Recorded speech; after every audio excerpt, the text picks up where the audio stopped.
പദയാത്രയുടെ താൽക്കാലിക പരിസമാപ്തി കുറിക്കുവാനുള്ള സമയമായി. അതെ, നമ്മൾ കേരളത്തിന്റെ ഒന്നാമത്തെ, നമ്മുടെ 14ാമത്തെ ജില്ലയിലേക്ക് ഇതാ എത്തിച്ചേരുകയാണ്. കേരളത്തിന്റെ തലസ്ഥാനവും ജില്ലയുടെ ആസ്ഥാനവുമായ തിരുവനന്തപുരം അനന്തപുരം എന്നും അറിയപ്പെടുന്നു. പ്രശസ്തമായ ശ്രീ പത്മനാഭ ക്ഷേത്രവും സ്ത്രീകളുടെ ശബരിമല എന്നറിയപ്പെടുന്ന ആറ്റുകാൽ ക്ഷേത്രവും തിരുവനന്തപുരത്തിന്റെ കീർത്തിക്ക് മകുടം ചാർത്തുന്ന വസ്തുതകളാണ്. അനന്തന്റെ പുരം എന്നതിനോട് ബഹുമാന സൂചകമായി തിരു ചേർത്താണ് തിരുവനന്തപുരം എന്ന നാമമുണ്ടായത്. സമുദ്രനിരപ്പിൽ നിന്നും ഏറ്റവും ഉയരത്തിൽ സ്ഥിതി ചെയ്യുന്ന അഗസ്ത്യകൂടം വളരെ പ്രസിദ്ധിയാർജിച്ച ഇടമാണ്. മറ്റ് 2 ഹിൽ സ്റ്റേഷനുകളാണ് പൊന്മുടിയും മുക്കുന്നിമലയും.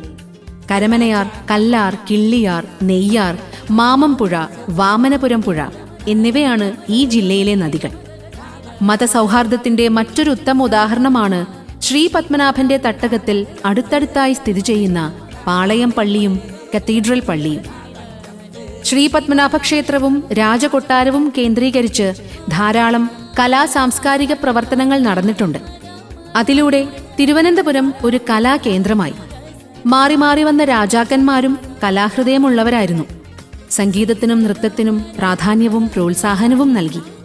കേരളത്തിൽ അറിയപ്പെട്ടിരുന്ന എല്ലാ ദൃശ്യകലകളും ക്ഷേത്ര ഉത്സവവേളകളിൽ അരങ്ങേറി.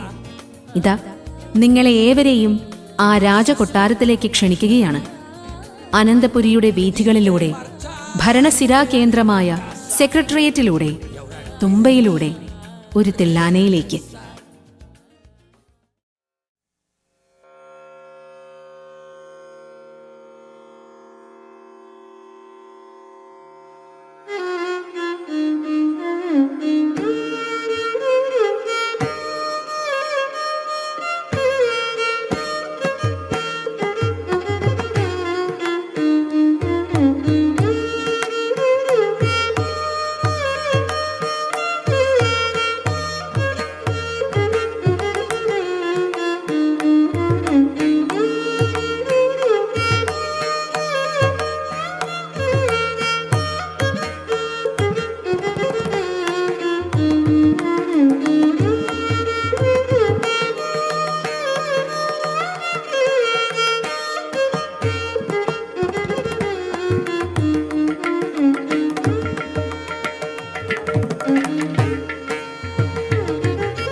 जनन जनन बाजे पायल कहो जनन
-30 seconds.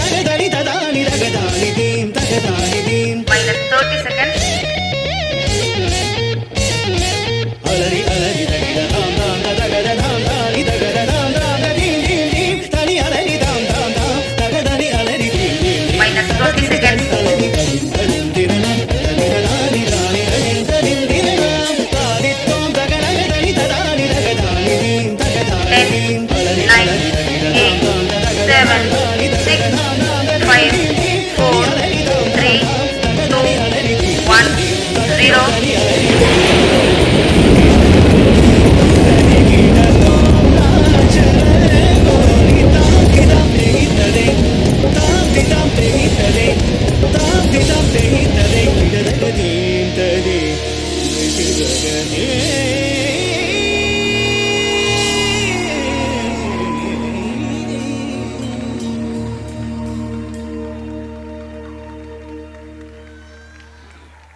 ദേശത്തിന്റെ ഉള്ളറിഞ്ഞ ചൂടും ചൂരും അറിഞ്ഞ ഈ സവിശേഷ യാത്രയുടെ പരിസമാപ്തിയിലേക്ക് നമ്മൾ എത്തി നിൽക്കുകയാണ്.